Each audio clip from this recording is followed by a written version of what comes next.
એક ઈમાનદાર ઓફિસર એકલો શું કરી શકે છે?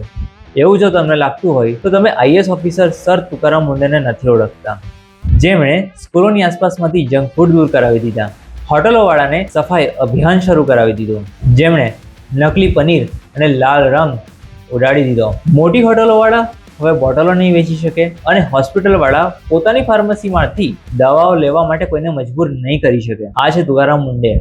જ્યારે તેમને હાઈકોર્ટમાંથી એવું કહેવામાં આવ્યું કે તમે ફક્ત પ્રાઇવેટ હોટલોમાં શા માટે રેડ મારો છો, તો તેમને બીજા જ દિવસે હાઈકોર્ટમાં જ રેડ મારી દીધી અને 3માંથી 2 કેન્ટીન બંધ કરાવી દીધી. સર તુકારામ મુંડેએ 30 દિવસમાં 904 રેડ મારી અને જેમના 25 વર્ષમાં 21 ટ્રાન્સફર થયા છે.